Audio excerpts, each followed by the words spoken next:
Bismillahirrahmanirrahim. Kita mulai ya Ummahat semua. Bismillah. Assalamualaikum warahmatullahi taala wabarakatuh.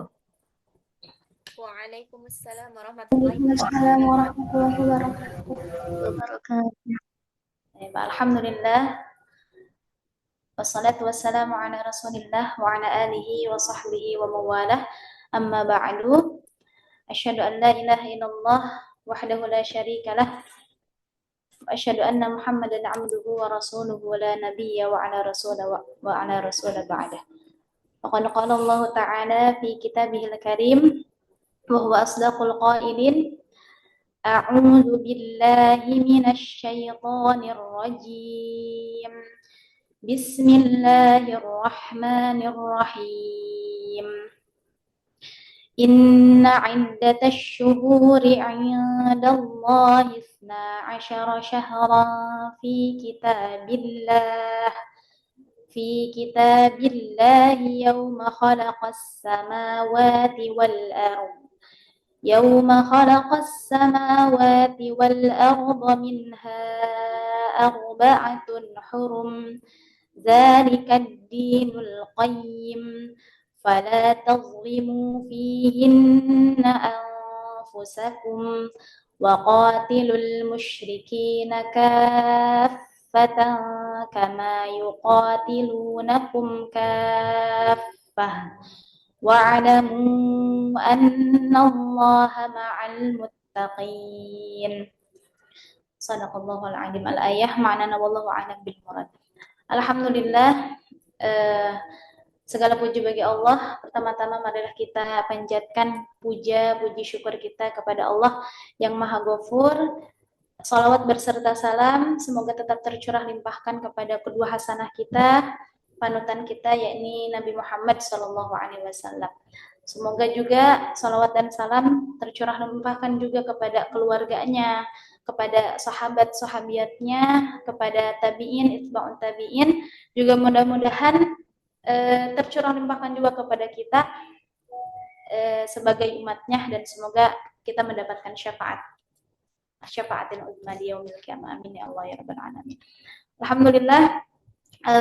Bagaimana kabarnya ummahat semua? Insyaallah yang hadir ada berapa orang ini? 8 ya. Oke. Alhamdulillah di malam yang barokah ini insyaallah kita kembali melaksanakan kajian rutinitas kita ya yang lalu yang sempat libur ya, insyaallah libur, dan kita mulai kembali insyaallah di malam ini, yang mana malam ini spesial ya karena ada temanya ya. Karena mungkin kemarin kita temanya mempelajari fikih ya. Nah, sekarang karena kita udah masuk di bulan Zulhijjah ya, maka tema malam ini, kajian malam ini adalah mempersiapkan 10 hari pertama di bulan Zulhijjah ya. Ya, insya Allah akan disampaikan oleh guru kita ya, Ustazah Fauziah Habibah LC Al-Hafidhah, yang mana beliau adalah pengasuh dari Pondok Pesantren Al-Qudsiyah Cianjur ya. Guru saya sendiri juga, Masya Allah. Ya, langsung saja mungkin agar mempersingkat waktu, izinkan saya sebagai moderator di malam ini untuk menyampaikan susunan acara yang insya Allah akan dilaksanakan di malam ini. Yang pertama adalah pembukaan. Ya, yang kedua mungkin kita langsung kepada acara inti karena pembacaan ayat suci Al-Quran tadi udah di awal ya. Kita langsung kepada acara inti yaitu kajian ya yang bertema mempersiapkan 10 hari pertama bulan Zulhijjah yang akan disampaikan oleh guru kita semua yaitu Ustazah Fauziah Habibah Al-Hafidhah. Kepada beliau waktu dan tempat kami persilahkan. Bismillahirrahmanirrahim. Assalamualaikum warahmatullahi wabarakatuh. Waalaikumsalam warahmatullahi wabarakatuh. Akhwati ummahati fillah, apa kabar semuanya? Alhamdulillah sehat. Gimana kabarnya? Alhamdulillah baik. Masya Allah. Udah lama ya, berapa bulan yang lalu ketemu. keselang libur Ramadan, kemudian Syawal, ya alhamdulillah hari ini masih Allah berikan umur panjang untuk kita semua bersua kembali walaupun lewat udara ya, tapi insya Allah tidak mengurangi semangat kita dalam menuntut ilmu. Amin ya rabbal alamin. Baik, kita mulai malam ini alhamdulillah tadi sudah ya dibuka dengan bacaan Al-Qur'an oleh Ustazah Fitri. Jazakillahu khairan Ustazah Fitri. Baik.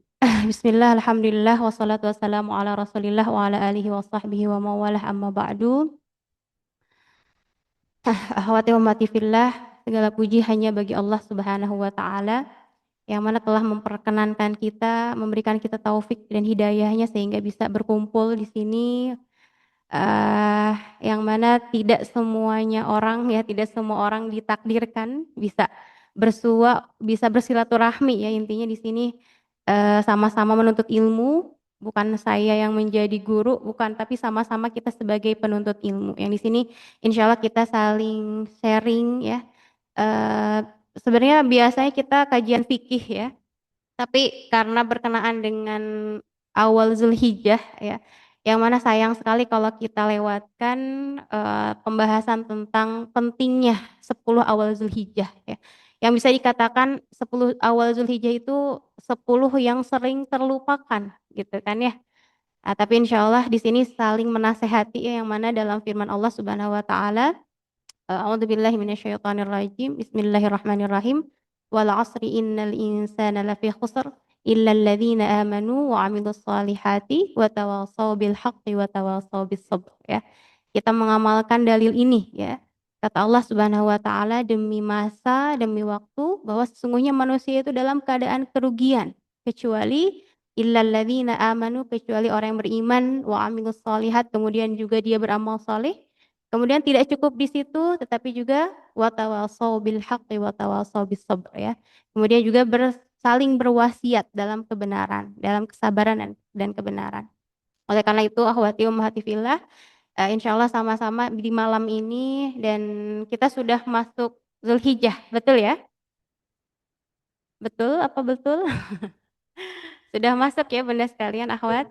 Karena kalau dalam hitungan bulan Hijriyah, Zulhijjah itu sudah terhitung dari waktu maghrib, ya kan? Beda sama hitungan Masehi. Kalau Masehi biasanya tahun baru itu dihitung dari jam 12 malam. Ya beda sama Hijriyah. Kalau Hijriyah dari maghrib itu sudah terhitung tanggal 1 Zulhijjah. Baik, untuk mempersingkat waktu, saya izin share screen akhwati fillah. Insyaallah di sini sama-sama ya kita belajar yang mana di sini membahas tentang dalil-dalil ya, dalil-dalil dari Al-Qur'an juga As-Sunnah. Ada tidak di layar? Akhwat Ada, kalian? Ada ya, alhamdulillah. Di sini mempersiapkan 10 hari pertama bulan Zulhijjah. Ya udah masuk sebenarnya, tapi nggak apa-apa. Masih ada besok dan besoknya lagi. Masih ada 10 hari ke depan. Walaupun kita udah masuk, tapi insya Allah tidak mengurangi ya persiapan kita untuk 10 hari pertama ini insya Allah. Kita lanjut. Ada apa dengan 10 hari bulan Zulhijjah ini gitu ya? Sebentar. Suara Ana jelas, Ahwat? Jelas Ustazah. Baik. Kita masuk slide kedua ya, dari dalil Al-Qur'an ya. Tentunya ketika kita beramal, ketika melakukan amal apapun itu ada dalilnya ya. Nanti ditanya apa dalilnya gitu. Sama-sama kita belajar bahwa di sini ada dalil dari Al-Qur'an ya, juga dari As-Sunnah. Adapun di slide kedua ini tentang bulan-bulan yang haram ya, bulan-bulan yang haram. Haram di sini maksudnya apa?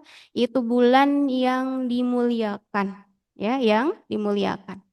Ini sebagai pengingat juga untuk kita semua ya, bahwasanya anak-anak kita atau anak-anak didik kita ya, kalau Ustazah Fitri belum punya anak ya, tapi anak didiknya udah banyak. Nah ini harus mengenalkan untuk anak-anak kita tuh bulan-bulan Hijriyah ya, jangan sampai hanya hafal bulan Masehi tapi tidak hafal bulan Hijriyah. Makanya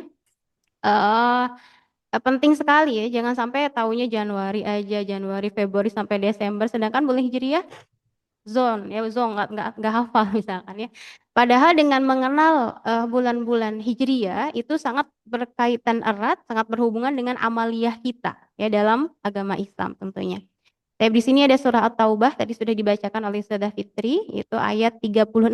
Ya, ini ayatnya sudah tidak asing lagi. A'udzubillahi minasyaitonirrajim. Inna iddatash syuhuri 'indallahi 12 syahra fi kitabillah yauma khalaqas samawati wal arda minha arba'atun hurum. Dzalika ad-dinul qayyim fala tadhlimu fihinna anfusakum. Sampai akhir ayat ya. Tapi kita artikan bareng-bareng ya. Di sini ada terjemahnya juga Bunda sekalian, bahwa sesungguhnya inna iddatash syuhuri indallahi 12 syahra ya.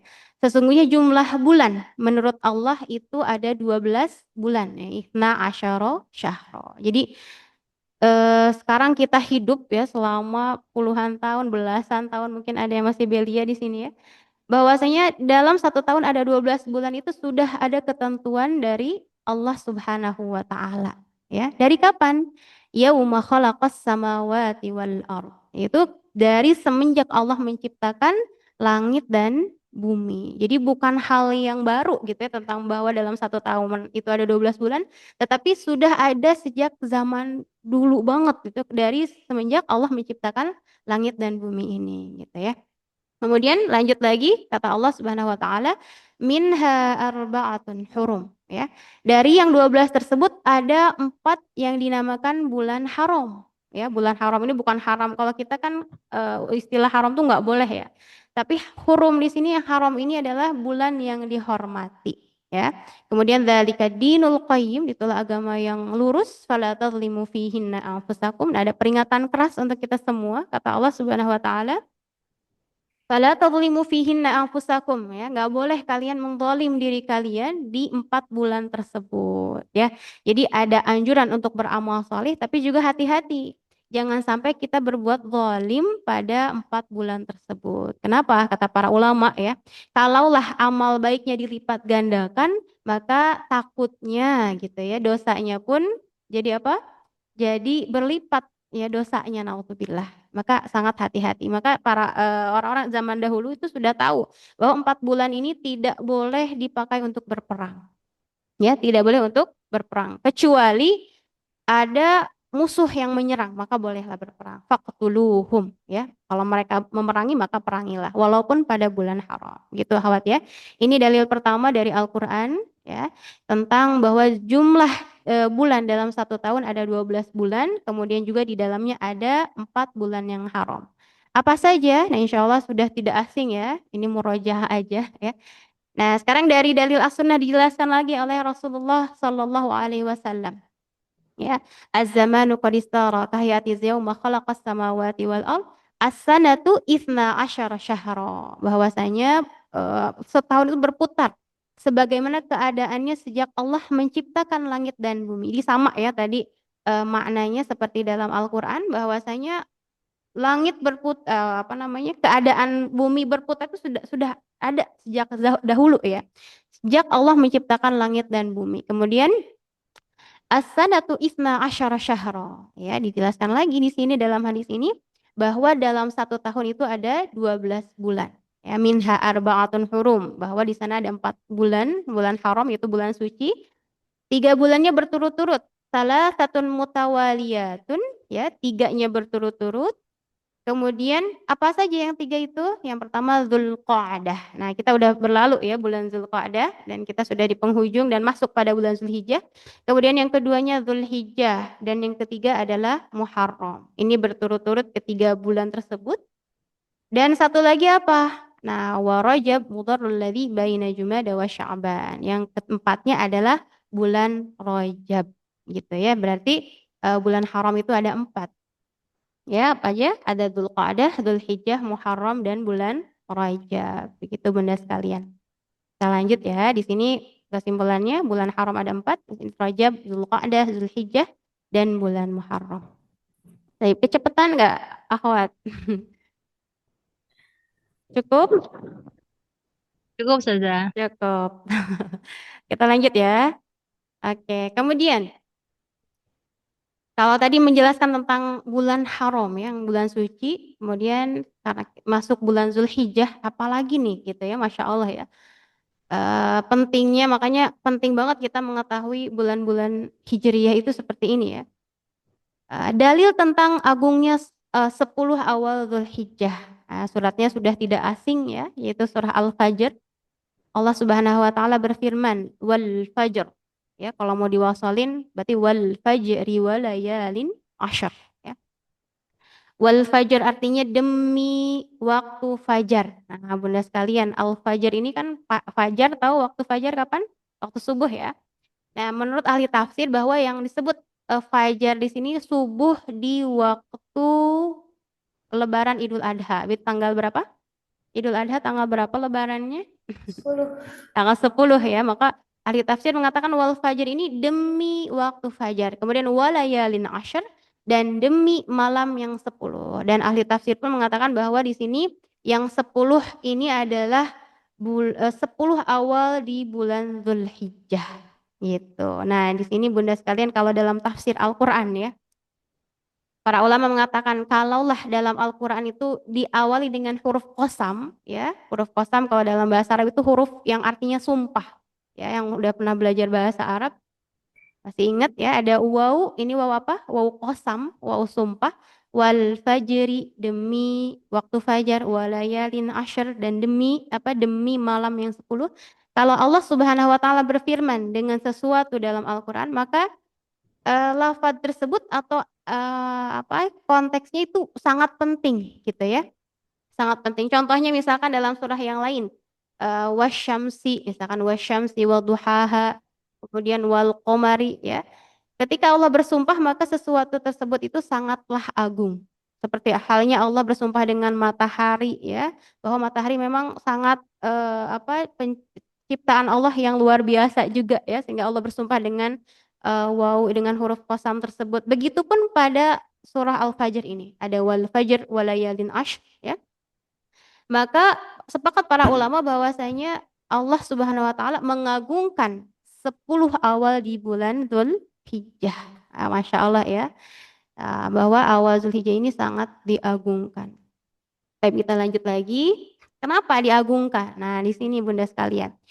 Berdasarkan hadis Nabi Shallallahu alaihi wasallam ya, bahwa diriwayatkan oleh Ibnu Abbas radhiyallahu anhuma. Kita pernah ngebahas ya Ibnu Abbas radhiyallahu anhuma. Ada yang masih ingat siapa beliau? Coba boleh buka mikrofonnya. Siapa yang ingat sama beliau atau yang udah kenal? Silahkan. Dari pamannya Rasulullah.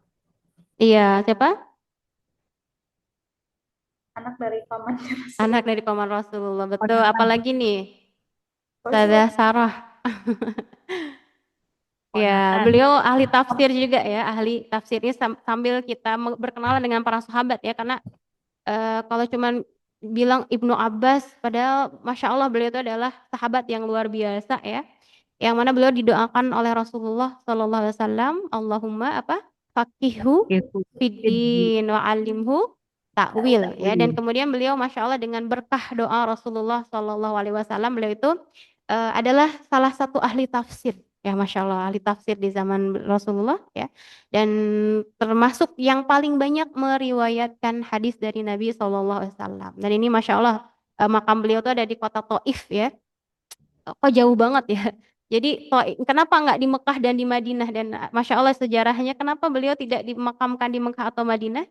Menurut riwayat, menurut sejarah bahwasanya Ibnu Abbas sudah berwasiat ya, Masya Allah dengan kesolehan seorang sahabat tuh, beliau berwasiat, kalaulah aku mati, katanya aku tidak mau dimakamkan di kota Mekah. Kenapa? Karena aku malu kepada Allah Subhanahu wa taala ya. Kemudian aku pun malu kalau aku pun tidak mau dimakamkan di Baqi atau di masjid dekat Masjid Nabawi. Kenapa? Karena aku malu oleh Rasulullah Shallallahu Alaihi Wasallam. Masya Allah tawadhu seorang sahabat ya, beliau sampai mengatakan seperti itu. Beliau merasa tidak layak gitu ketika saya dimakamkan di dua kota tanah suci tersebut, sehingga beliau ketika wafat dimakamkan di kota Taif, dan sekarang di makamnya itu, dekat makamnya itu terdapat maktabah, namanya Maktabah Ibnu Abbas radhiyallahu anhu. Ya Masya Allah ya. Tapi apa hadisnya di sini kata beliau? Ma min ayyamin, ini kata Rasulullah Shallallahu Alaihi Wasallam ya. Ma min ayyamin al amalu salihu fihinna ahabbu ilallahi min hadhil ayyamil ashar, yakni ashri dzil hijjah. Faqalu ya Rasulullah walal jihadu fi sabilillah, faqala walal jihadu fi sabilillah illa rajulun kharaja bi nafsihi wa malihi falam yarja' min dzalika bi syai'. Rawahul Bukhari. Nah, ini artinya ada di bawah ya Bunda sekalian. Ya. Kata baginda Rasulullah SAW, tidak ada hari di mana amal soleh di dalamnya lebih dicintai Allah dibandingkan min hadhil ayyamil asyar. Dibandingkan 10 hari ini. Ya ini, yakni asyri dzulhijjah. Maksudnya hari ini tuh apa? Adalah 10 hari di bulan Dzulhijjah. Nah, jadi amalan yang biasa saja gitu ya. Ketika dilakukan di 10 awal Zulhijjah ini jadi naik derajatnya menjadi amalan yang dicintai oleh Allah Subhanahu wa taala. Ya, kira-kira mau nggak kita dicintai Allah, Bun? Umahat mau dicintai Allah? Oh, Mau. Siapa yang nggak mau? Ya makanya di sini amal apapun, amal soleh apapun ketika dilakukan di awal Zulhijjah, kata Rasulullah, maka akan menjadi amalan yang dicintai oleh Allah. Gitu ya. Kita lanjut lagi. Kemudian faqalu. Nah, di sini kita melihat karakter para sahabat ya. Ketika mereka mendengar hadis tersebut, mereka langsung kritis ya. Apakah benar gitu? Bukan begitu ya. Cuman mereka bertanya, faqalu ya Rasulullah walal jihadu fi sabilillah. Karena mereka tahu bahwa jihad itu adalah amalan yang tinggi, yang luar biasa gitu ya. Sampai mereka bertanya, walaupun jihad di jalan Allah, ya hai Rasul gitu ya. Bagaimana dengan jihad? Gitu. Kemudian kata Rasul, walal jihadu fi sabilillah ya. Walaupun dibandingkan dengan jihad, kecuali kata Rasul, kecuali illa rajulun kharaja bi nafsihi wa malih falam yarji' min dzalika bi syai'. Kecuali seorang laki-laki yang keluar dari rumahnya, dia berkorban dengan harta dan jiwanya dan dia mati syahid ya, dia wafat di jalan Allah. Nah, itu baru derajatnya lebih tinggi lagi. Intinya seperti itu ya. Jadi tetap jihad itu adalah level tertinggi ya ketika dibandingkan dengan amalan yang dilakukan di 10 awal bulan Dzulhijjah ini. Sebentar.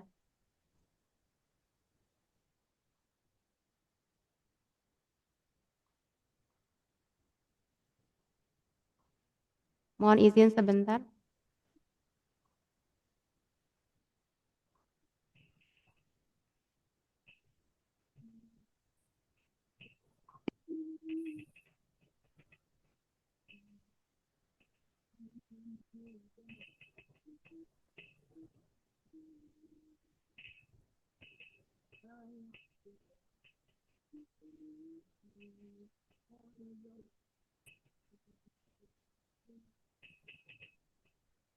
Baik.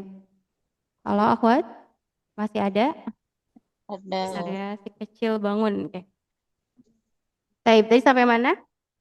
Illa rajulun ya, illa rajulun kharaja bi nafsihi wa malihi falam yarji' min dzalika bi syai'. Kecuali seseorang yang berjihad kemudian dia berkorban dengan harta dan jiwanya kemudian mati syahid di jalan Allah gitu ya. Maka di sini akhwat sekalian kita bisa lihat ya karakter para sahabat ya, mereka sangat berantusias ya. Mereka selalu ingin apa namanya? Ingin berlomba-lomba dalam amal saleh, dalam amal kebaikan. Nah, di sini ada satu kisah ya Masya Allah, dan kisah menarik dari sahabat Abdullah ibnu Umar. Ya, ketika melihat hadis ini, para sahabat tuh luar biasa, Bun. Ketika mendengar satu hadis, mereka langsung menanyakan lagi, bagaimana dengan ini, gitu ya.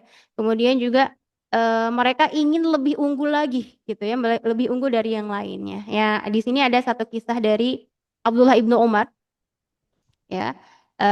Suatu ketika pernah ya di satu majelis bersama Rasulullah Shallallahu Alaihi Wasallam, Rasulullah mengatakan, sebentar lagi katanya akan ada seorang laki-laki penghuni surga.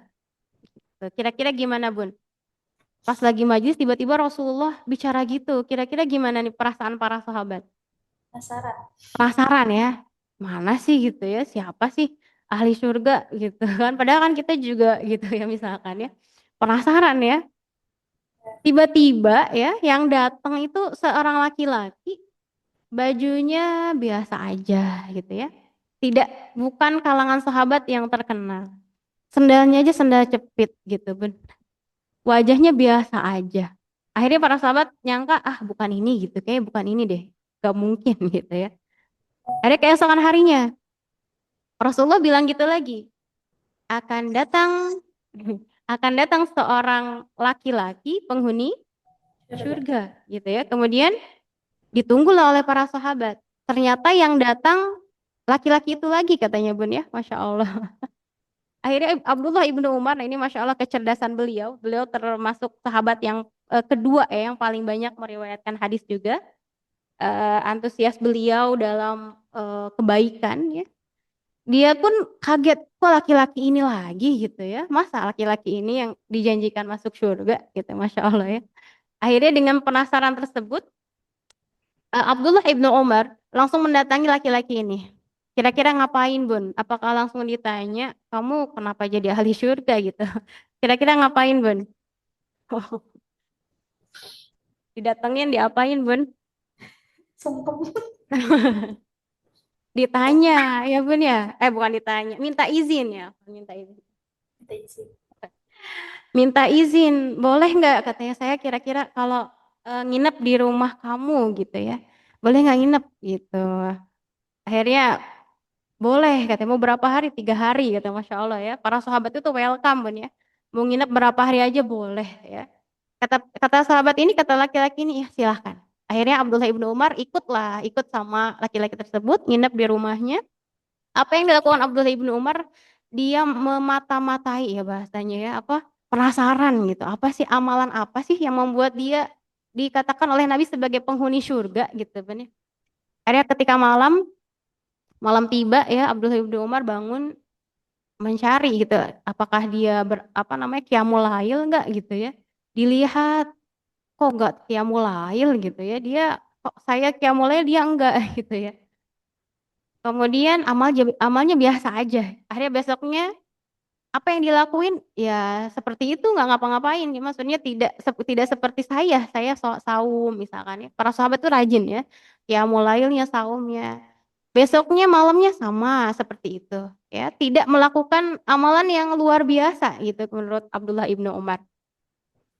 Sampai hari ketiga gitu, ternyata dia nggak dapat apa-apa ya, tidak ada yang membuat beliau takjub gitu, biasa aja amalnya Bun gitu ya.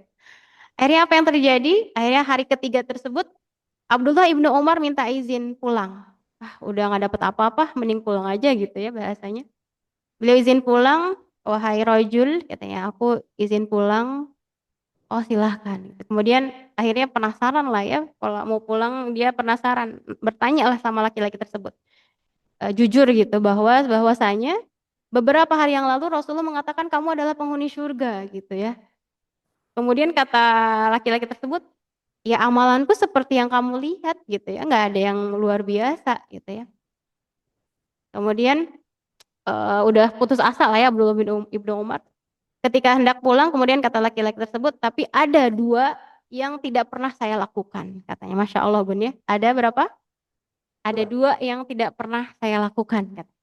Yang pertama adalah saya tidak pernah menipu. Ya bahasa kita nggak pernah bohong gitu ya. Kalau kita kan kadang-kadang Bun, misalkan udah di mana nih Ustazah Fitri misalkan ya.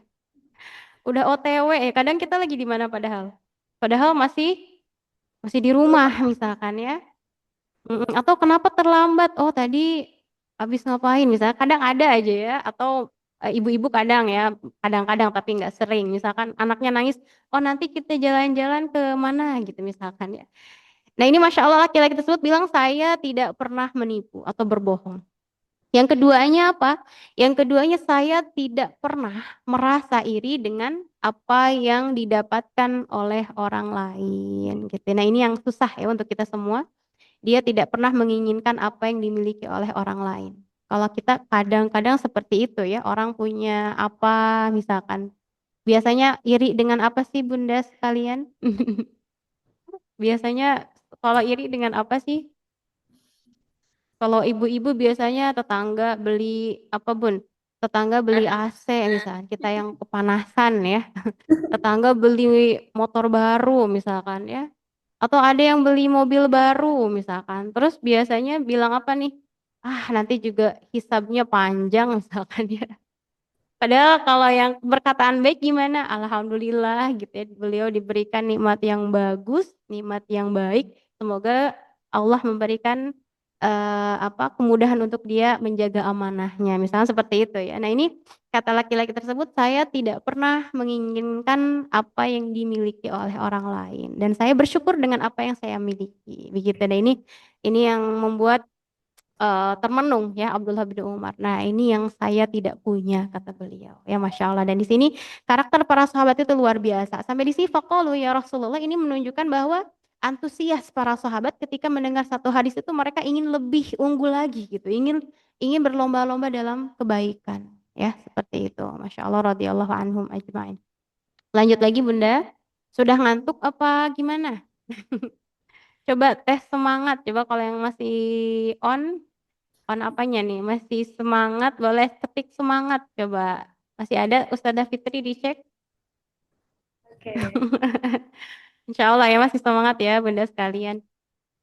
Malam tuh sebenarnya waktu apa nih? Waktu istirahat ya, apalagi yang beraktivitas siang. Tapi insya Allah ini bukan berarti Bunda sekalian waktunya luang, bukan ya. Tapi meluangkan ya Masya Allah ya. Saya lanjut lagi Bunda ya, insya Allah. Lanjut lagi. Kemudian tadi kan ya sebelumnya bahwasanya amalan yang dilakukan di awal bulan Zulhijjah itu derajatnya menjadi apa? Beberapa menit yang lalu Bun. Jadi yang dicintai oleh Allah. Oke, sekarang kalau misalkan Allah cinta, apa yang kita dapatkan? Ya, ini yang menjadi banyak kesalahan orang ya, misalkan melihat temannya mendapatkan kenikmatan, misalkan rumahnya mewah, mobilnya mewah, atau jodohnya dan sebagainya misalkan. Wah, dia lagi dicintai Allah. Padahal ya kita lihat dalam Al-Quran surah Ali Imran ayat 31 bahwa jika Allah sudah cinta maka apa? Dalam Al-Quran, Qul in kuntum tuhibbunallaha fattabi'uni yuhibbukumullah. Ya. Kata Allah Subhanahu wa taala, katakanlah wahai Muhammad, in kuntum tuhibbunallah, kalau kalian mencintai Allah, fattabi'uni, maka ikutilah aku. Ya. Maka yuhibbukumullah, maka Allah pun akan mencintai kalian. Nah, di sini kalau Allah sudah cinta bagaimana? Wa yaghfir lakum dzunubakum. Jadi ketika kita sudah dicintai Allah, janjinya adalah kita akan Ya, diampuni dosa gitu ya. Subhanallah. Jadi jangan sampai salah paham ya. Orang dicintai Allah hidupnya enak-enak aja atau hidupnya mewah atau hidupnya megah kayak nggak ada beban. Bukan seperti itu ternyata ya. Ketika sudah dicintai Allah, yuhibbukumullah wa yaghfir lakum dzunubakum. Allah ampuni dosa-dosa kalian. Bukan dzanbun, tapi dzunub. Dzunub itu plural ya. Bentuk jamak dari kata dzanbun. Jadi bukan hanya satu dosa yang diampuni, tapi semua dosa. Banyak dosa-dosa kita yang diampuni oleh Allah Subhanahu wa taala.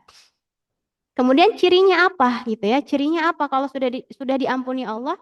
Maka biasanya ya kata para ulama bahwa kalau dia sudah diampuni Allah, maka dia tidak akan melakukan dosa tersebut lagi. Tidak akan terjerumus pada dosa yang sama gitu ya. Masya Allah kalau kita misalkan pernah bermaksiat semuanya pun pasti punya dosa ya.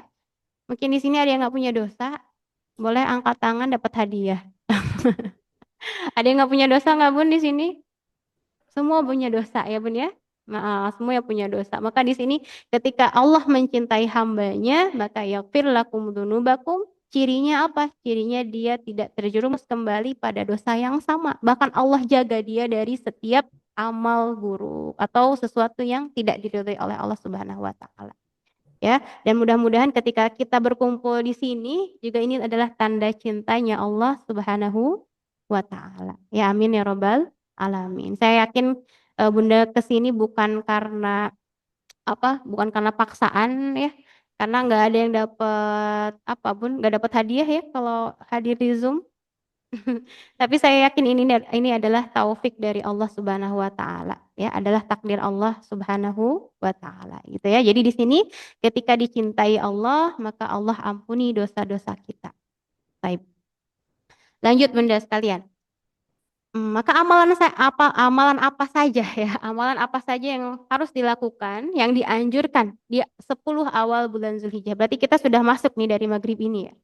Ini hanya sebagian aja Bunda sekalian, kalau dirinci sebenarnya banyak banget ya amal soleh yang bisa kita lakukan, tapi ini hanya sebagian saja. Yang pertama adalah saum, kemudian ada puasa Arafah, kemudian memperbanyak zikir, sedekah, berkurban dan berhaji. Baik kita rinci satu persatu.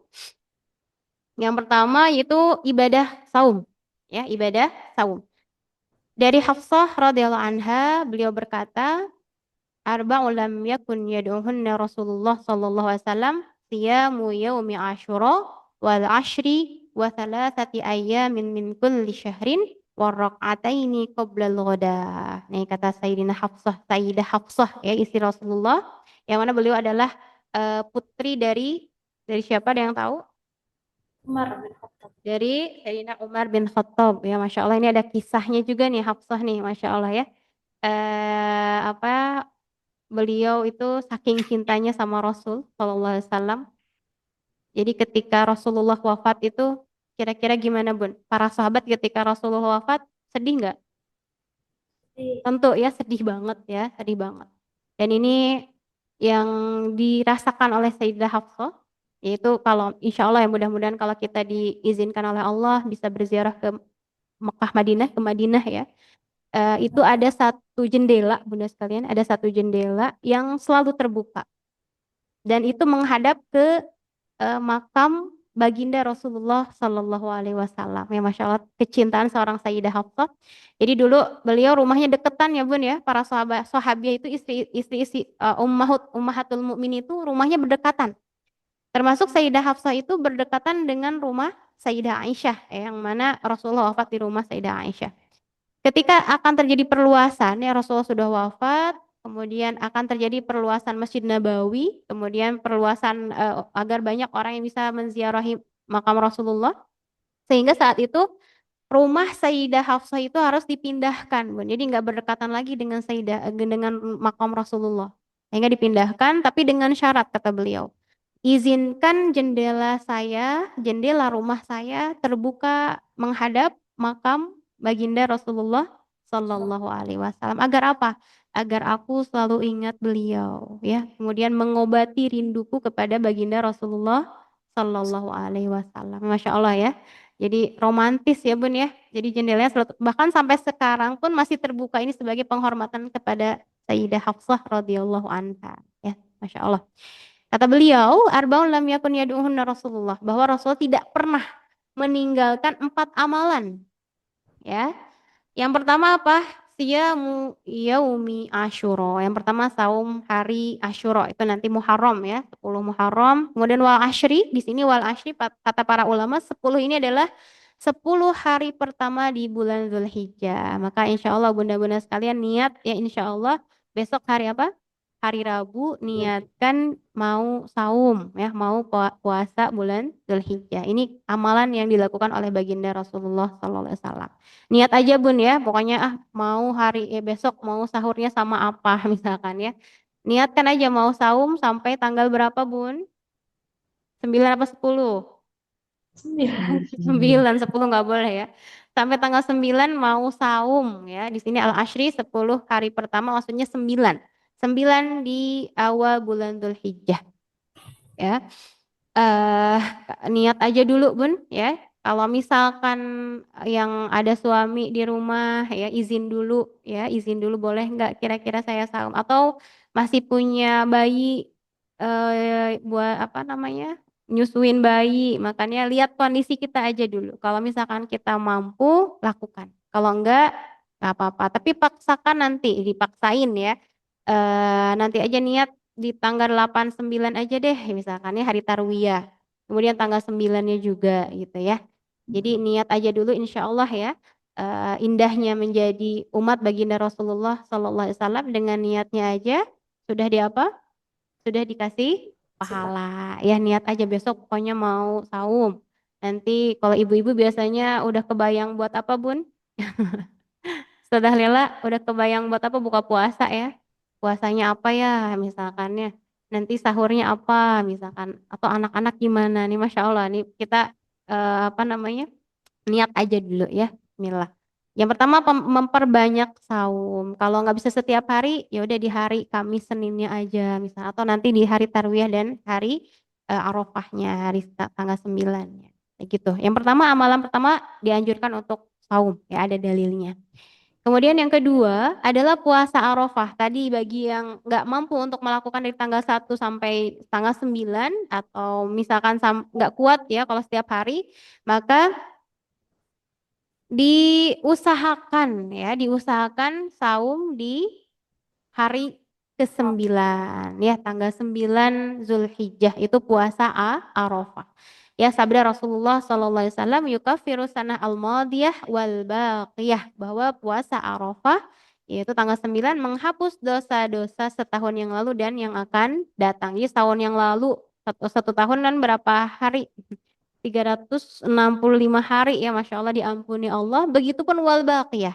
Dan tahun yang akan datang pun Allah ampuni dosa-dosa kita. Ya, dan di sini kata Ibnu Abbas, Masya Allah, bahwa ketika kita saum Arafah, maka di sini ada kabar gembira. Kabar gembiranya apa? Bahwa sampai tahun depan, insya Allah kita akan masih akan diberikan umur panjang gitu ya. Tapi tidak semuanya ya. Misalkan hari ini ikut saum Arafah atau tahun ini saum Arafah, bisa jadi tahun depan udah nggak ada pun banyak ya. Tapi di sini kata Ibnu Abbas bahwa sebagai kabar baiknya, insya Allah berarti kita masih akan diberikan usia sampai tahun yang akan datang. Gitu. Jadi kalau tidak bisa dari tanggal 1, maka usahakan di tanggal 9 ya, karena menghapuskan dosa selama setahun yang lalu dan yang akan datang. Maka disebutkan bahwa puasa Arafah itu adalah saum sunnah terbaik sepanjang tahun ya.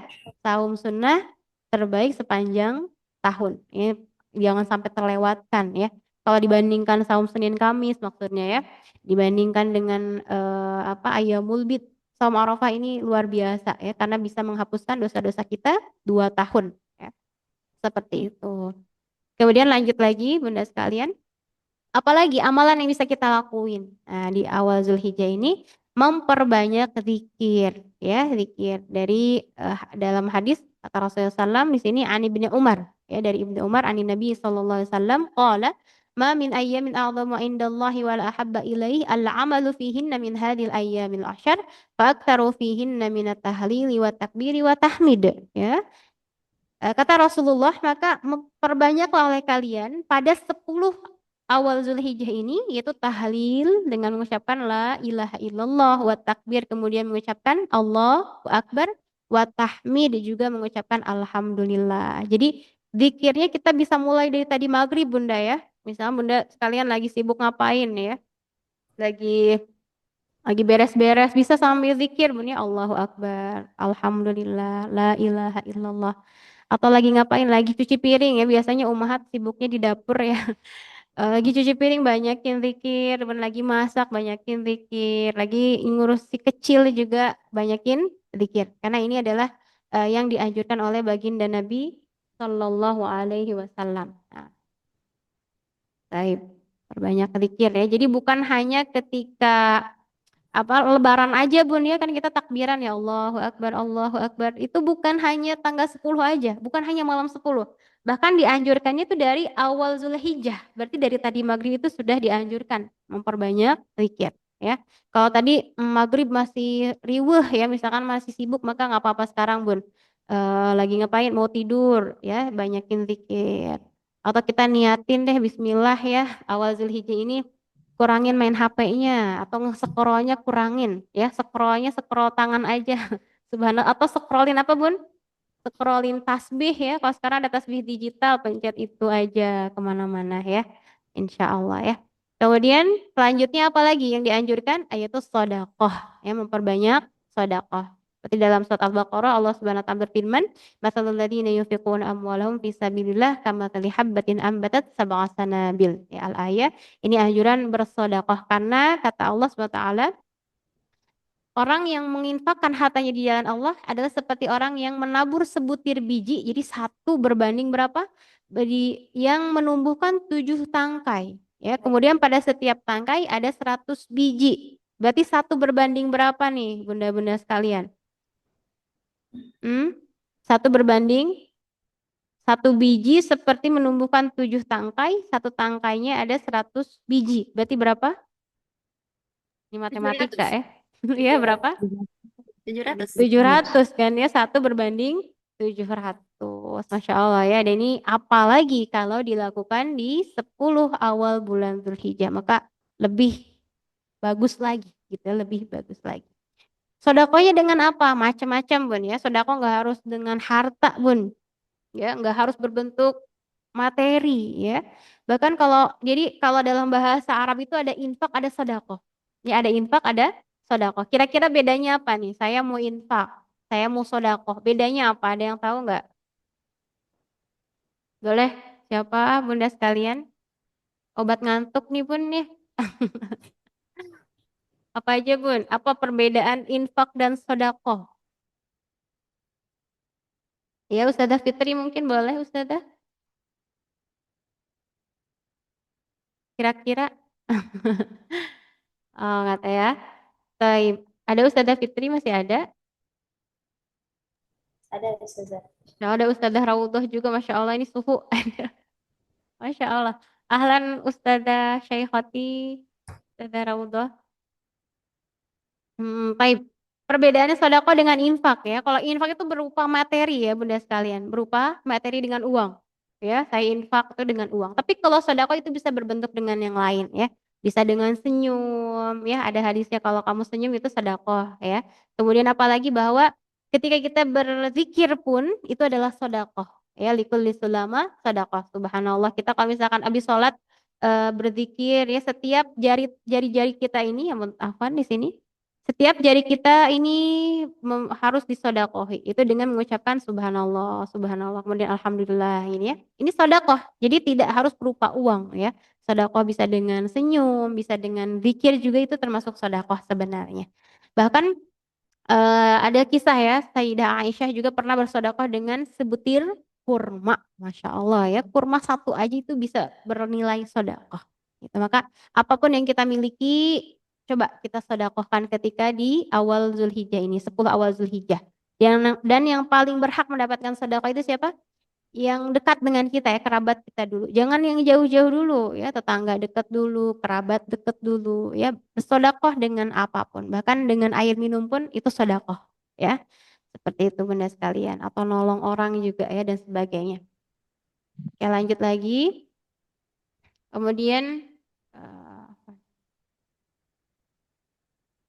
kemudian yang kelima, tadi udah sedekah ya. Yang kelima berkurban ya. Sebenarnya ini yang di atas juga tapi apa namanya? Kita masukin ke nomor 5 ya. Kemudian yang kelima berkurban nih bagi yang mampu. Kalau ada nih kalau sekarang kan kambing dari harga 1.500.000 juga ada ya. Ya kalau misalkan kita punya rezeki lebih ya, boleh ini amalan terbaik itu berkurban. Dalil dalam Al-Qur'an dari surah Al-Kautsar. Fasholli li rabbika wanhar. Maka laksanakan salat karena Tuhanmu wanhar dan berkurbanlah. Ini dalil untuk perintah berkurban ya. Baik. Kurban ini sebenarnya dari kata qoroba yuqorribu ya kurbanan. Nah, kurban ini artinya mendekatkan diri atau amalan yang mendekatkan diri kepada Allah Subhanahu wa taala. Jadi kata koruba ya. Seperti halnya gufron itu lebih mendekatkan. Kalau dalam bahasa Arab itu ada sighah mubalaghah ya, sighah mubalaghah lebih mendekatkan gufron, ada rahmat, begitupun kurban. Itu amalan yang mendekatkan diri kita kepada Allah Subhanahu wa taala. Ini dalil Al-Qur'annya, kemudian dari hadis nabinya, An Abi Hurairah anna Rasulullah sallallahu alaihi wasallam qala man kana lahu sa'ah wa lam yudhi fala yaqrabanna musallana. Kata Abu Hurairah bahwa Rasulullah pernah bersabda barang siapa yang mempunyai kemampuan tetapi ia tidak berkurban maka janganlah ia mendekati atau menghampiri tempat sholat kami. Ya, seperti itu yang ngeri ya. Udah mampu berkurban tapi enggak, maka ini seolah-olah Rasulullah enggak suka sama orang seperti itu. Maka usahakan kalau kita punya uang ya dan cukup untuk seekor kambing misalkan maka usahakanlah berkurban. Ya. Kemudian tentang berkurban ini Bunda sekalian, yang paling afdol apa nih? Hewan apa? Hewan apa Bun? Unta. Kambing. Unta, Masya Allah. Yang kedua apa? Kambing. Ah, kambing dulu ada yang sebelumnya apa Bun? Sapi. Sapi. Yang ketiga, Domba. Sapi. domba. Yang keempat, ada nggak? Ya, ada nggak empat nih? Waktu di zaman Rasulullah SAW, Rasulullah bertanya sama para sahabat, ya, wahai Abu Bakar, kamu mau berkurban apa? Katanya. Kemudian kata Abu Bakar, aku mau kurban unta ya Rasul, katanya. Terus kamu mau apa? Tanya tuh sahabat yang lain. Aku mau kurban sapi. Tanya lagi sahabat yang lain, kamu kurban apa? Aku mau kurban kambing. Akhirnya yang terakhir Rasulullah bertanya sama Bilal. Wahai Bilal, kamu mau kurban apa? Gitu ya. Masya Allah, Bilal kan seorang budak ya, yang sudah dimerdekakan, nggak punya harta ya. Kemudian kata Bilal, aku mau kurban ayam ya Rasul. Nah, boleh nggak? Kira-kira gimana Bun? Boleh nggak kurban sama ayam? Nah, saat itu Rasulullah nggak melarang, Bun. Rasulullah tersenyum. Ya, saat itu tersenyum, jadi tidak ada larangan. Sehingga ada satu pendapat, yaitu dari Ibnu Abbas, beliau mengatakan boleh berkurban dengan ayam, tapi menyalahi atau tidak sesuai dengan ijma'ul ulama. Jumhur ulama mengatakan nggak boleh dengan ayam, kecuali untuk latihan aja, Bun. Latihan berkurban. Saya mau latihan berkurban, mau dengan apa? Dengan ayam. Ya. Tapi apa Bun? Tapi jangan dititip di masjid ya. Saya titip kurban apa? Latihan kurban ayam ya, jangan ya. Maka paling afdol itu dengan unta, kemudian apa? Sapi, kemudian Sapi. kambing. Gitu. Kalau punya ayam ini mah bukan kurban, latihan aja. Insya Allah tahun depannya mau kurban kambing misalkan ya Bismillah niatin ya. Niatin sodakoh di apa tanggal 10 orang lain apa berkurban, saya juga latihan kurban kok gitu ya. Seperti itu benar sekalian. Oke, yang ketiga, yang keenam, ya, yang keenam amalan apa ini yang paling besar ya, yang paling afdol sebenarnya yang dilakukan, yang harus dilakukan di awal di bulan Zulhijjah ini adalah berhaji. Ini amalan terbaik adalah berhaji. Tapi tidak semua orang bisa ya, sehingga ya nanti kita bahas ya. Di sini hadisnya anjuran untuk berhaji kata Rasulullah SAW. Hadis ini diriwayatkan oleh Abu Hurairah. An Abi Hurairah radhiyallahu anhu qala Rasulullah sallallahu alaihi wasallam al-umratu ila al-umrati kafaratun lima bainahuma wal hajjul mabruru laisa lahu jazaa'un illal jannah. Masya Allah Bun ya, ini hadisnya udah masyhur sekali bahwa haji yang mabrur itu pahalanya surga. Masya Allah, siapa yang nggak mau surga Bun ya? Orang-orang rela antri. Kalau haji reguler kan antrinya macem-macem Bun ya. Udah 30 tahun. Kalau Cianjur sekarang udah 17 tahun ya. Rela antri untuk apa Bun? Untuk haji, untuk beribadah haji, dan tidak dilakukan kecuali di bulan Zulhijjah. Maka amalan terbaik sebenarnya yang paling pertama adalah berhaji. Tapi kalau saat ini karena kita kan belum, misalnya udah, kalau bunda yang sudah alhamdulillah ya, kalau yang belum kita gimana nih gitu ya, ngantrinya lama, maka kita bisa amalkan yang tadi sebelumnya, bisa dengan kurban. Kalau nggak punya buat berkurban, maka usahakan yang 10 hari amalan itu kita lakukan, amalan terbaik kita apa kita usahakan ya, di awal Zulhijjah tersebut ya. Dan ini al-hajjul mabrur laisa lahu jazaun illal jannah. Karena ketika kita orang-orang berhaji, kita berhaji amin ya rabbal alamin, kita melepaskan semua apa? Semua dunia ya, Masya Allah, semua urusan dunia. Kalau laki-laki pakai kain ihram gitu ya, nggak ada yang pakai apa Bun? Pakai dasi gitu nggak ada ya. Semuanya sama di hadapan Allah Subhanahu wa taala ya. Semoga Allah rezekikan kita berhaji dan umrah amin ya rabbal alamin. Kemudian, nah di sini jalan menuju ketakwaan seorang hamba itu tadi, kalau yang paling di bulan Zulhijjah yang pertama haji ya. Sebenarnya yang paling urutannya yang paling utama haji. Yang kedua kurban, yang ketiga saum ya, saum. Tapi ketiganya tersebut kita atas lagi bahwa dari tiga ini haji, kurban, saum, saum ini maksudnya yang amalan-amalan tadi ya, termasuk saum. Ini semuanya bermodalkan satu, yaitu ketakwaan. Sama Obon ya. Dalilnya mana? Dalam Al-Qur'an surah Al-Baqarah tentang haji ayat 197, wa tazawwadu fa inna khairaz zadit taqwa wattaquni ya ulil albab. Ketika berhaji ya, orang-orang itu berbekal apa sebenarnya, Bun? Ya bukan uang, bukan apalagi Bun, apalagi maaf ya Bun, suka ada yang bekal magicom misalkan ya. Ada yang bekal beras ya. Kalau di kampung saya ada Bun kayak gitu Bun. Masya Allah ya. Macam-macam ya, ada yang bekal cengek juga ya, cabe dan macam-macam. Tapi kata Allah Subhanahu wa taala sebenarnya bekal haji itu hanya satu, yaitu takwa. Ya. Wah, Arti takwa imtisalul awamir wa ijtinabun nawahi, itu melakukan apa yang Allah perintahkan dan menjauhi semua larangan. Itu bekal haji adalah takwa, ketakwaan, ya. Kemudian kurban juga takwa. Kata Allah dalam surah Al-Hajj, la yanalallaha luhumuha wala dima'uha walakin yanaluhut taqwa minkum. Dalam berkurban pun sama. Ketika kita berkurban, misalkan ya Allah tuh nggak butuh dagingnya, nggak butuh darahnya, tapi apa? Walakin yanaluhut taqwa minkum. Tetapi ketakwaan dari kamulah yang dapat mencapainya. Bahwa ini ketika kita melakukan tersebut, ini adalah dasar takwa. Kita melakukan perintah Allah Subhanahu wa taala. Berarti takwa juga, Bun ya. Kemudian tentang saum sama, ini udah nggak asing. La'allakum tattaqun. Dalam Al-Qur'an, ya ayyuhalladzina amanu kutiba alaikumusiyam kama kutiba alal ladzina min qablikum la'allakum tattaqun. Ini pun adalah tujuannya adalah ketakwaan. Jadi kalau misalkan tahun ini kita belum bisa berhaji, jangan berkecil hati Bunda ya. Belum bisa berkurban, jangan kecil hati. Nah, ada yang ketiga itu kita bisa melakukan amalan terbaik kita di 10 Zulhijjah ini dan berbekal takwa ya sama. Karena ketiganya pun baik itu haji, kurban dan yang derajat ketiganya pun itu adalah dalam rangka kita takwa kepada Allah Subhanahu wa taala. Begitu Bunda ya. Ini masih ada waktu dikit lagi ya, Ustazah Fitri. Lanjut dikit lagi ya. Oke, mungkin ini sebenarnya slide-nya udah selesai Bunda Bunda sekalian. Mungkin sedikit sebagai apa ya?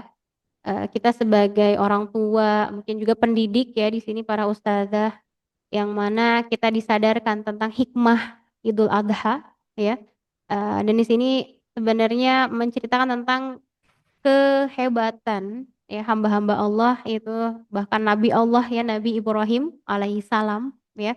Mungkin ada tentang kurban, itu kan kisah siapa Bun? Kisah siapa?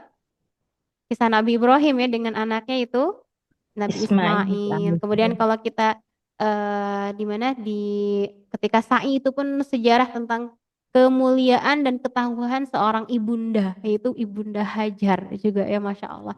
Maka luar biasanya para nabi-nabi Allah sehingga apa namanya diabadikan dengan rangkaian-rangkaian ibadah haji kita ini ya.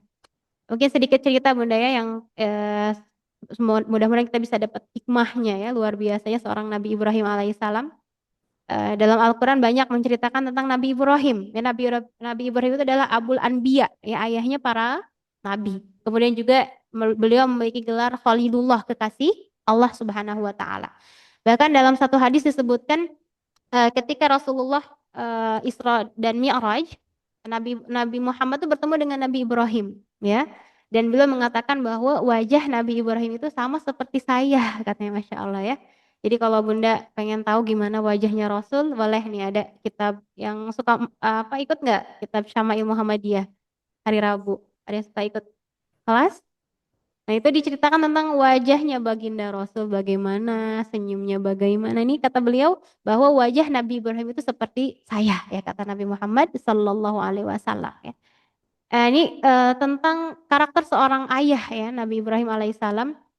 Beliau itu kan punya istri ya, istri yang pertama siapa Bun? Yang sambil Sarah ya, Sayyidah Sarah, Ibunda Sarah, Masya Allah. Dalam riwayat, dalam sejarah bahwasanya ya Siti Sarah itu beliau belum bisa hamil ya. Dalam satu tafsir disebutkan bahwa usia 99 tahun itu belum hamil juga. Kebayang nggak Bun?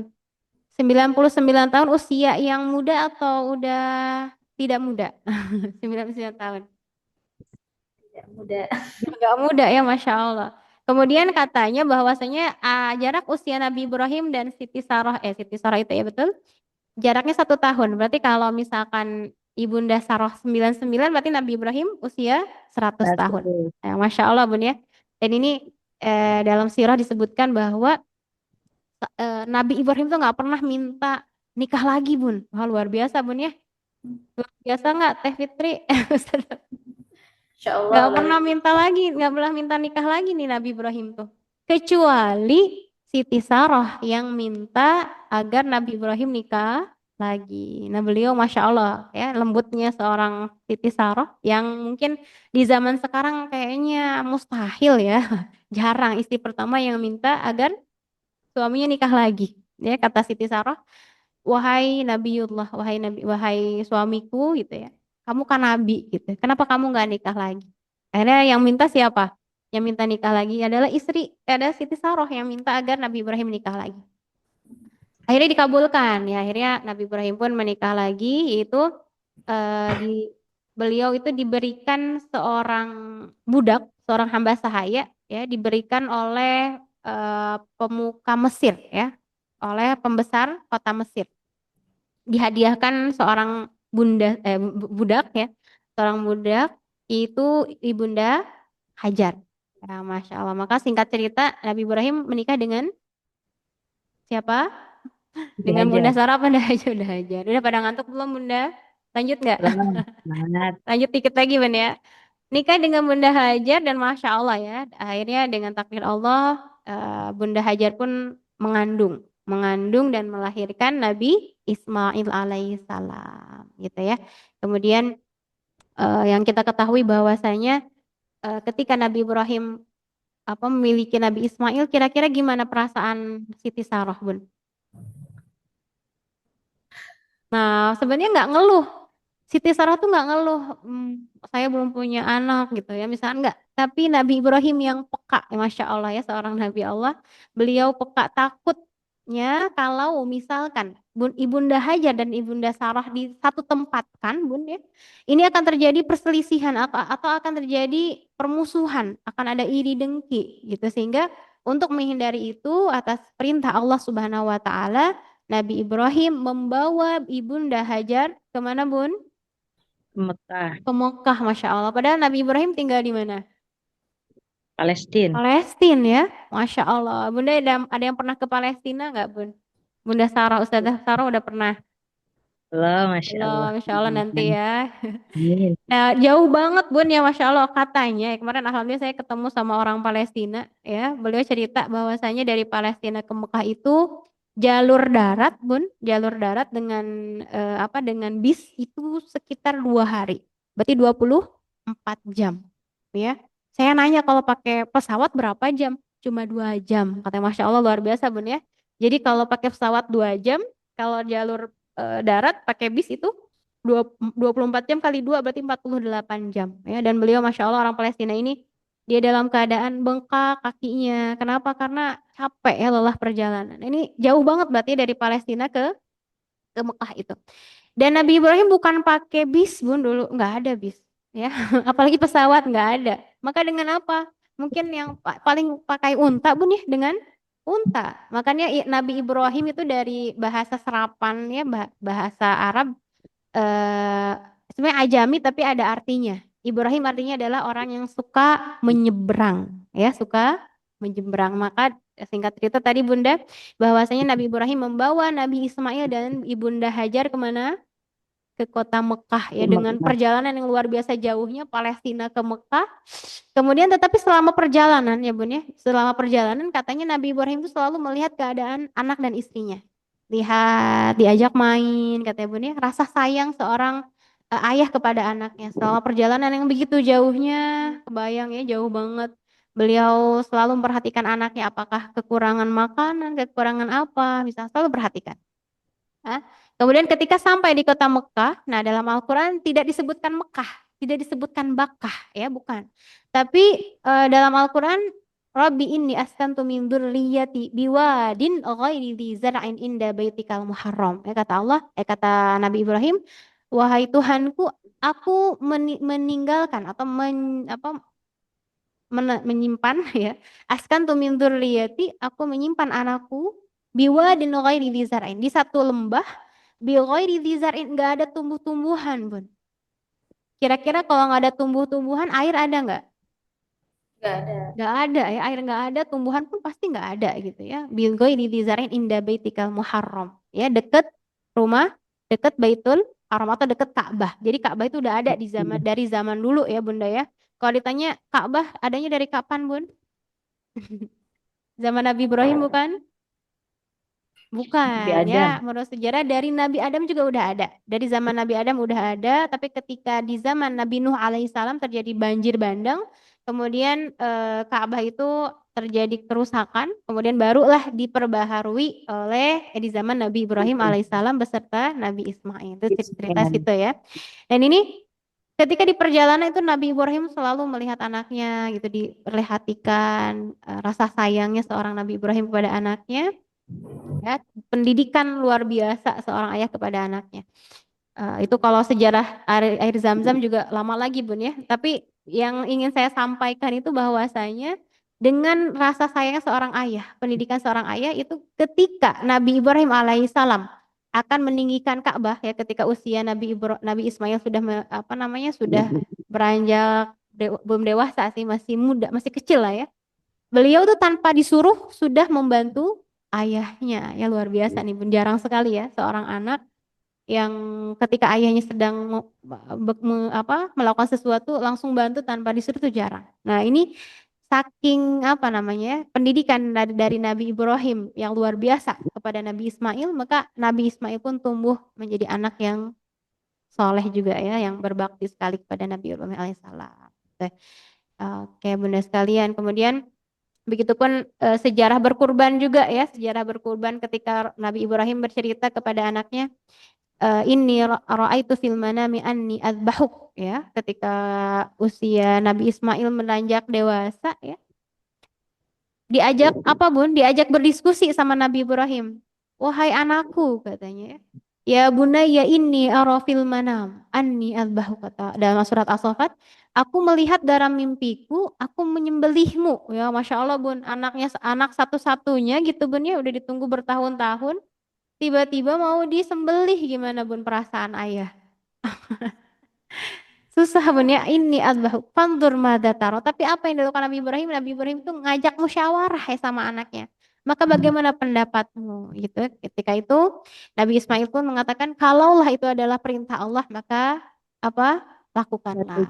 Ya abati fa'al ma tu'mar ya, dalam Al-Qur'an itu wahai ayahku abati if'al, lakukanlah ma tu'mar, apa yang diperintahkan oleh Allah, satajiduni insyaallahu minas sabirin. Maka engkau akan menemui aku adalah orang yang sabar. Ya, Masya Allah. Anak yang masih belum ini Bun ya, belum balik ya, usianya masih sekitar 12 atau 13 tahun. Dengan apa? Ucapan yang luar biasa, satajiduni insyaallah minas sabirin. Kalau anak zaman sekarang gimana Bun? Kamu akan di apa ini? Ini mau disembeli itu Masya Allah ya. Tapi ucapan seorang yang keluar dari lisan Nabi Ismail alaihissalam itu sangat menakjubkan ya. Ini adzbahu fanzur madza tara satajidi apa? Faf'al ma tu'mar satajiduni insyaallah minas sabirin. Nah, ini tidak akan keluar dari lisan seorang anak kecuali memang didikan dari seorang ayah yang luar biasa gitu Bun ya. Ya udah nggak apa-apa kalau perintah Allah gitu ya, kata Nabi Ismail ya. Tapi singkat ceritanya bagaimana? Kemudian ketika akan disembelih ya, Nabi Ismail berpesan sama Nabi Ibrahim, wahai ayahku, aku berpesan dengan tiga. Yang pertama, kencangkan ikatanku wahai ayahku, karena aku takut kalaulah ketika disembelih, kalau ikatannya nggak kenceng, kira-kira gimana Bun? Takutnya saya Lari. berontak, lari atau berontak karena saking sakitnya gitu. Kemudian yang kedua, asahlah dulu pisau yang akan dibuat untuk menyembelih aku gitu, agar apa, aku tidak terlalu lama merasakan sakit itu. Kemudian yang ketiga, lepaskanlah bajuku, kemudian nanti berikan kepada ibunda Hajar. Kemudian ketika Nabi Ibrahim akan menyembelih Nabi Ismail, datanglah malaikat Jibril membawa bidhibhin azim ya, dalam Al-Quran membawa seekor, sebutkan kambing ya, untuk menggantikan posisi Nabi Ismail alaihissalam. Maka dari situ syariat yang dahulu itu disyariatkan untuk sekarang, ketika menyembelih itu seperti itu Bun ya. Ketika menyembelih harus dengan golok yang tajam, kemudian juga apa Bun? Kemudian ikatannya kenceng, kemudian bahkan ditutup matanya gitu biar nggak lihat apanya, nggak lihat eh, pisaunya seperti itu ya.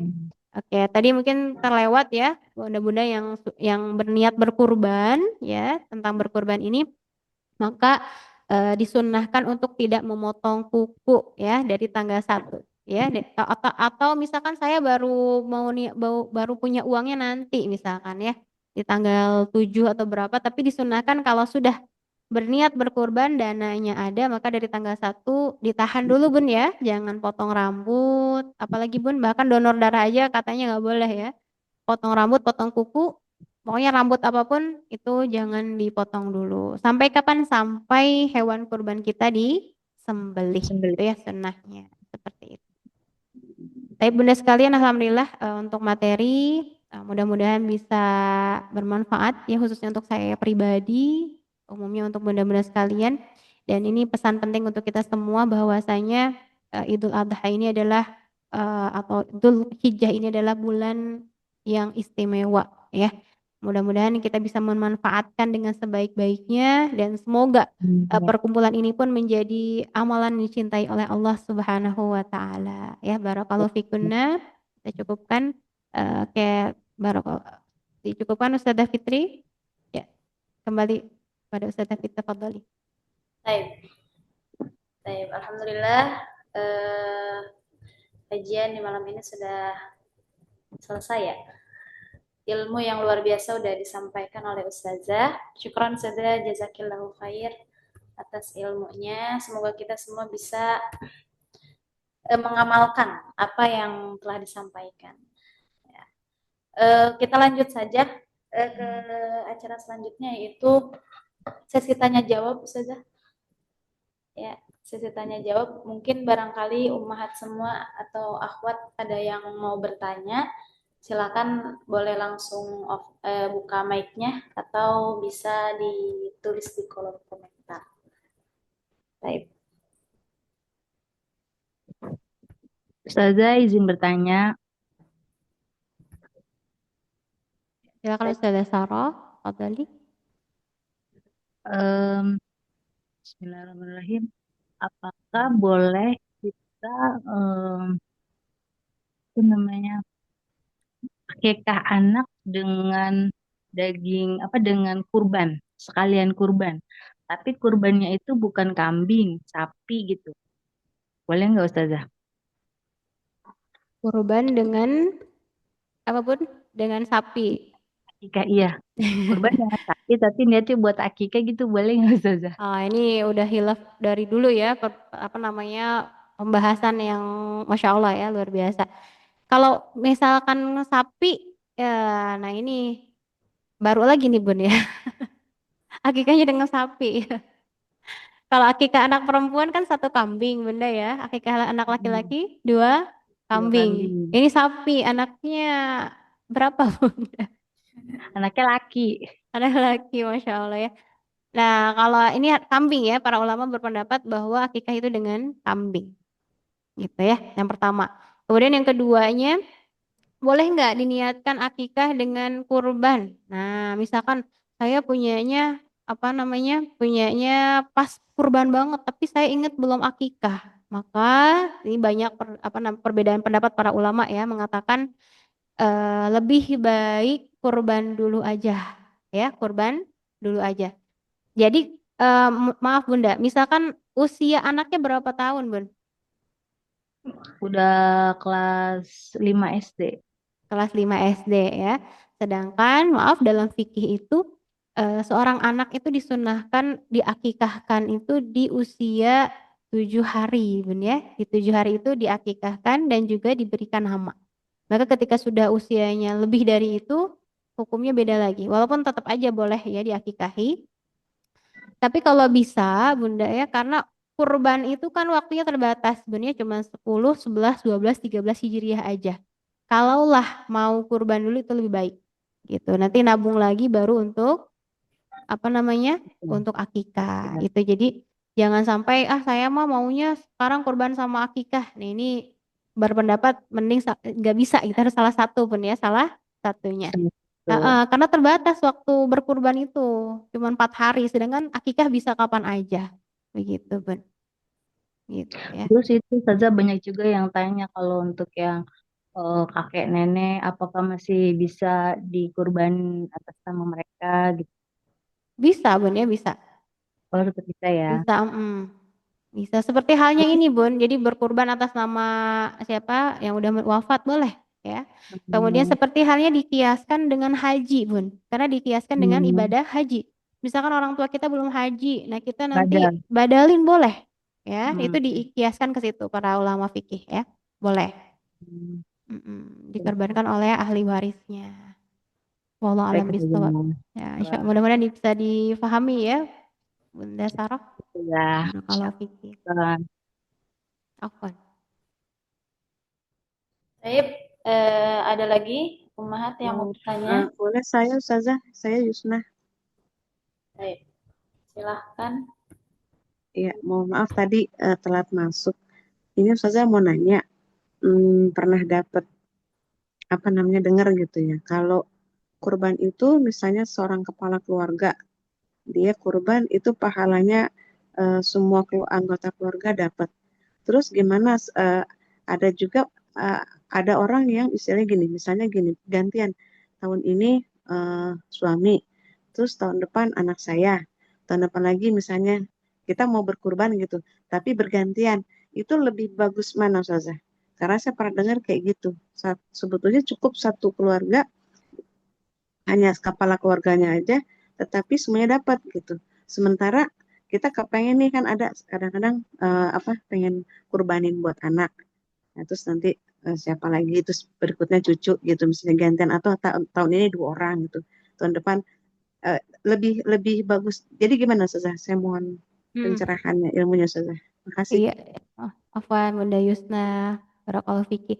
Ini juga mungkin ya tentang kurban satu hewan untuk keluarga, ada dalilnya juga sebenarnya Bunda ya. Jadi pernah Rasulullah berkurban untuk keluarganya juga.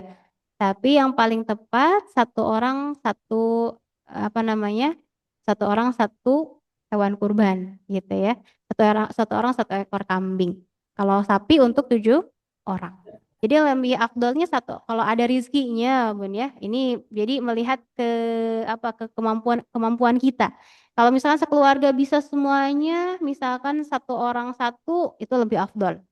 Tapi kalau misalkan nggak ada ya udah diwakilkan oleh satu orang insya Allah dapat semuanya gitu ya. Jadi pernah juga memang ada dalilnya Rasulullah berkorban wa ali Muhammad dan keluarga Nabi Muhammad SAW gitu. Jadi yang kalau ditanya afdol yang mana ya afdolnya yang satu orang satu gitu ya. Kalau bergilir boleh Bun ya, misalkan tahun ini Bunda Yusna, tahun depan suaminya, nggak apa-apa boleh gitu ya.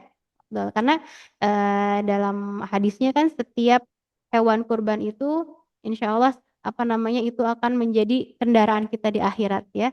Setiap rambut atau bulu yang ada di hewan tersebut itu apa namanya akan menjadi sebab kita diampuni oleh Allah Subhanahu wa taala juga atau tanda ketakwaan kita kepada Allah gitu ya. Jadi bergilir boleh, Bun. Mau saya lagi tahun depan boleh kalau ada rezekinya, Bun. Bergilir boleh gitu. Mau satu untuk satu keluarga boleh juga. Insya Allah ya Allah alam bisawab.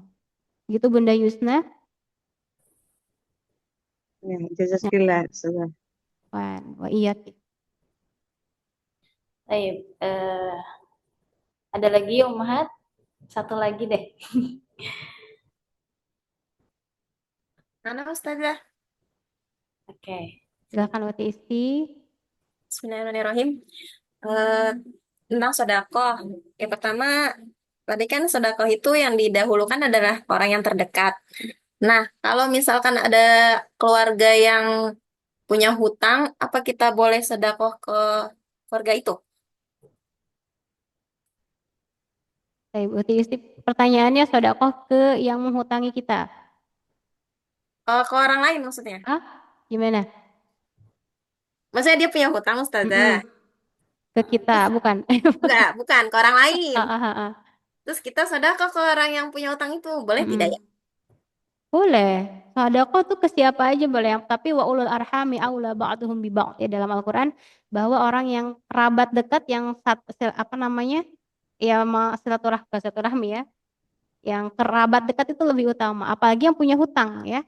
Apalagi yang punya hutang. Kalau dalam mustahik zakat dia masuk loh ya isti gorimin orang yang punya hutang itu boleh. Bahkan kalau kita punya ada zakat juga mereka berhak ya karena gorimin. Apalagi gitu. Jadi keluarga keluarga kita itu punya hutang gitu isti ya, betul? Betul. Boleh kita sedekah sama beliau. Bahkan Oh, lebih berhak lagi gitu. Dapatkan nama sedekah. Ustazah. Jadi jangan dulu yang jauh-jauh Bunda ya. Oh, saya mau sedekah ke kampung sebelah gitu, enggak. Tapi yang paling pertama adalah keluarga dekat kita. Ya, kalau kita punya tetangga dan yang tetangga kita banyak misalkan Bun ya. Tetangga saya banyak, yang mana yang didahulukan? Maka yang paling didahulukan adalah yang ada ikatan kekerabatan dengan kita. Baik itu paman, bibi, gitu, nenek, itu yang paling dahulu. Ya. Tapi gimana kalau misalkan banyak juga gitu, paman bibinya juga banyak ya. Kalau kampung kan gitu ya, mesti istri ya misalkan. Maka yang paling dekat, dilihat yang paling membutuhkan, yang paling membutuhkan, gitu. Atau misalkan kita di tengah-tengah yang nggak ada kerabat, tapi banyak yang membutuhkan dan semuanya butuh, gimana kira-kira? Maka cari yang paling dekat pintunya dengan pintu rumah kita. Nah, itu ya. Karena dalam satu kata para sahabat bahwasanya yang dinamakan tetangga itu adalah 40 rumah ke depan, ke samping, ke belakang itu adalah tetangga kita banyak banget. Maka yang mana yang paling dahulukan? Yang paling dekat pintunya dengan pintu rumah kita. Kenapa? Coba kenapa didahulukan? Kira-kira. Kenapa Bun? Tetangga deket, apalagi kerabat, itu harus didahulukan kenapa? Karena paling sering mendengar berisiknya kita, bener nggak? Kita lagi berisik, bener. Atau misalkan maaf ya Bunda, Bunda masak apa Bun? Bunda masak jengkol ya, misalkan. Atau masak apa, masak opor ayam, itu paling kecium sama siapa? Tetangga Tetangga sebelah. paling dekat, yang paling dekat sama kita kan, apalagi jendela dapurnya madep situ gitu. Makanya dalam hadis Rasulullah SAW, faksir ma'aha, maka perbanyak apanya kalau masak, perbanyak airnya biar bisa sodakoh dengan Wah, airnya, dengan kuahnya gitu ya. Ya saya jadi ingat satu kisah, boleh ya tambah satu kisah Bunda. Salah satu sahabat eh, dikisahkan Rasulullah pengen datang ke rumah beliau. Saya pengen bertamu ke rumahmu gitu ya. Kemudian kata sahabat ini, saya malu. Kenapa? Kenapa kamu malu? Kata Rasulullah. Ya Rasul, sayur saya tuh cuman air sama garam aja ya Rasul. Katanya. Masya Allah ya Bun. Kemudian akhirnya setelah itu eh, para sahabat yang lain mengirim makanan ke rumah beliau gitu ya. Dan Masya Allah ya, para sahabat itu luar biasa ya. Banyak kisah-kisah yang bisa kita ambil pelajarannya itu luar biasanya orang-orang yang dekat dengan baginda Rasulullah Shallallahu Alaihi Wasallam. Ya, saya Ustazah Fitri, ada lagi atau cukupkan sekian? Cukupkan sekian. Ini Oke masih ada ya. waktu 6 menit sih. Saya ada waktu 5 menit, boleh. Ada yang menambahkan? Satu lagi Ustazah. Nah, tafadhali Ustazah Fitri, Ustazah Isti, tafadhali. Cara menghindari rasa iri itu gimana ya Ustazah? Cara menghindari rasa iri. Boleh nanya nggak Uti Isti? Irinya apa? Contohnya.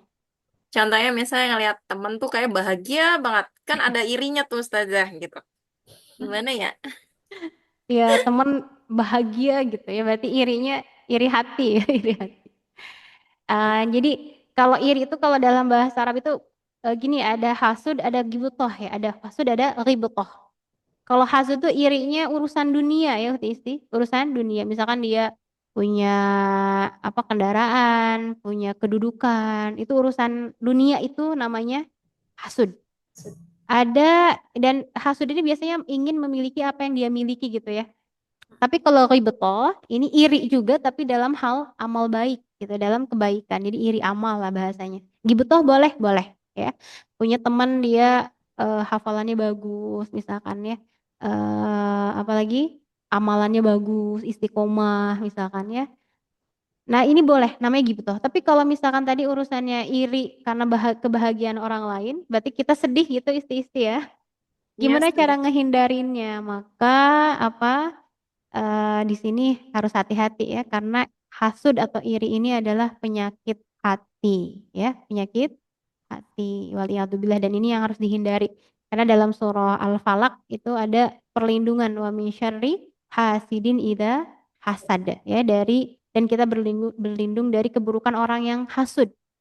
Nah, karena biasanya, maaf, orang yang hasud itu bisa menyakiti orang yang dihasudinya, ya dihasudinya.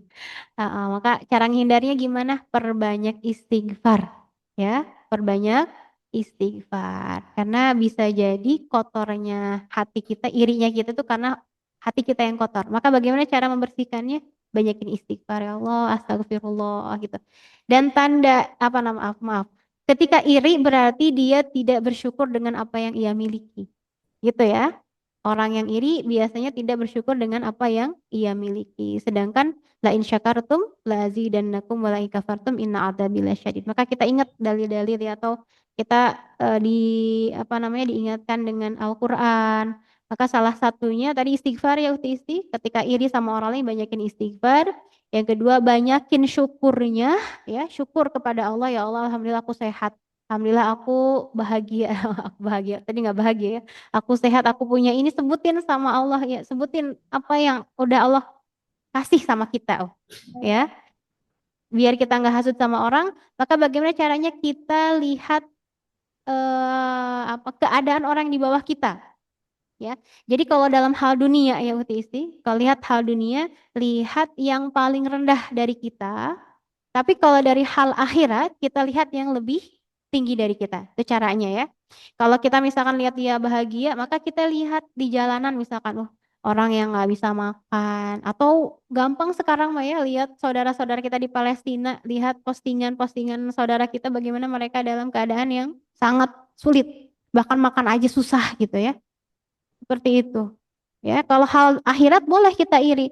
Lihat si fulanah dia lebih banyak hafalan Qur'annya, dia lebih istiqomah, dia lebih banyak sodakohnya. Kita boleh iri. Itu sehingga kita terpacu untuk beramal soleh. Tapi kalau dalam hal dunia, lihatlah yang paling rendah dari kita. Maka kalau misalkan Uti suka sedih lihat dia bahagia, maka kita usahakan melihat saudara kita yang dalam keadaan sedih. Ya, sedihnya karena ekonomi kah, karena keluarga kah, gitu. Sehingga di situ kita lebih banyak syukurnya, ya. Jadi tadi banyak istighfar, banyakin syukur, kemudian yang ketiga banyakin tilawah Al-Qur'an. Banyakin tilawah Al-Qur'an, bukan hanya tilawah tapi usahakan baca terjemahnya juga. Ya, kalau udah bisa bahasa Arab, tadaburi ayat per ayatnya, karena insya Allah ya, setiap bacaan Al-Qur'an itu membersihkan hati. Ya, membersihkan hati kita insya Allah. Itu Uti Isti, mudah-mudahan bisa diterima. Nah, Barakallahu Ustazah. fiki. Barakallahu Jazakillah fiki. khairan, Ustazah. Wa iyyaki Uti. Baik. Baik. Insyaallah ya, acara demi acara sudah kita laksanakan.